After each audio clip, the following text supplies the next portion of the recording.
The goal of this talk is to make you think about how information is controlled and propagated and distributed in our society, and how that changes over time, and how that affects our lives. First, some open questions. Why are we all such chronic procrastinators? Why is it difficult to be self-motivated and to pursue our own goals and desires, but it's very easy for us to go to work every morning and to work towards somebody else's goals and desires? I think the root of this lies in industrialized education.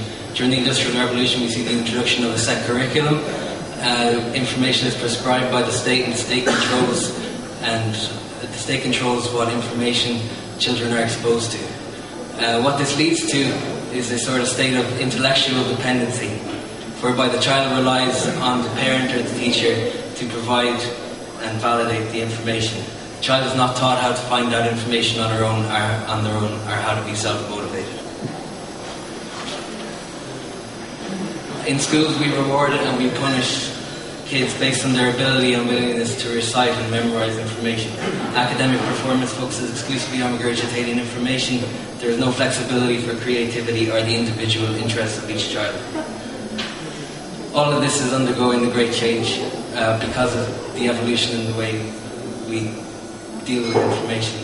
And of course, I'm talking about the explosion of the internet. We can divide this into 3 stages of evolution. The first stage will be word of mouth. This is before the invention of writing. Information propagates locally. There's no way of verifying the authenticity of information outside of trust. This method of information flow suffers from a critical problem, which is misinformation. We're all aware of the human tendency to exaggerate or fabricate stories, and so this model is unreliable for information.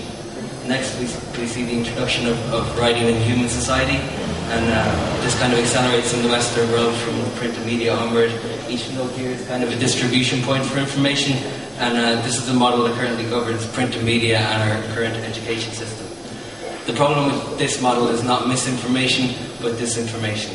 The information channels are controlled by those who have wealth and power, and it's subject to control by those who have a monopoly. There's never been a culture of citing sources in the print media. The next stage happens around the 1990s onwards, which is the digital revolution. Information starts to become decentralized. There's non-localized information flow, and information can be duplicated at no cost. Information is verifiable because we have many primary sources, like when you see many videos on YouTube or something like that. So what we have is this kind of organically evolving network of information, and we are slowly becoming the media. There's no monetary obstacle. You don't require any wealth or power to post information and to be seen and heard. And what this creates is a platform for an intellectually independent society, a culture of active learning, a culture where we can verify the source of our information. Of course, there's some precursors to this. As always, the movement has preceded the technology. For example, Dr. Timothy Leary in the 60s and 70s espoused the philosophy, every citizen is scientist. And, well, we know how that went from, but... another example would be Robert Anton Wilson, the author, who employed what he called guerrilla ontology in his works, whereby he mixes fact and fiction deliberately so that the user is always forced to question what they know and to rely on their own knowledge and information. Even earlier in the early 20th century, we have Rudolf Steiner, founder of Waldorf education, who decided that education should be focused on the individual rather than the demands of society. So the point is that all of these things have been happening, but we haven't had the technology. So how do we change this? Where do we go from here? We teach history, we teach epistemology instead of history. Teach kids to find their own information rather than to blindly accept the information given to them. We have a whole culture of active learning instead of passive learning in the information age, where people can be self-educated and pursue their own interests rather than prescribed subjects. The reason I chose to talk about this is because of what's happening in 091 Labs now.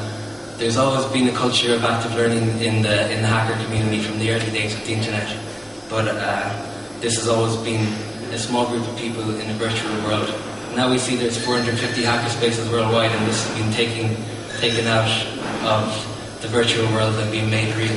People bring their own interests and their own projects rather than being asked or forced to learn as somebody else's curriculum. And so hopefully we can see ONIMA Labs become a stepping stone for active learning and intellectual independence. Woo-hoo!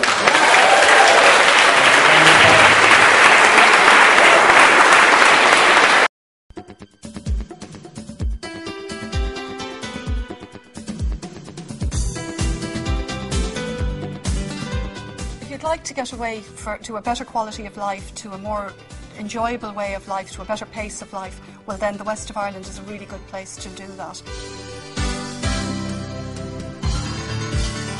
The Western Development Commission covers the 7 western counties, going from Donegal, Sligo, Leitrim, Mayo, Roscommon, Galway and Clare, so effectively west of the Shannon and Donegal.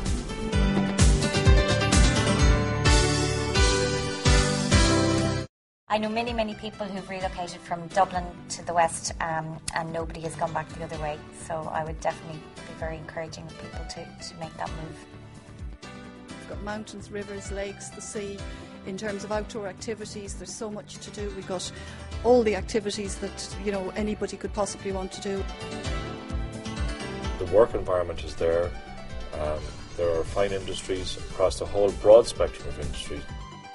My message to people is look west and you'll be surprised.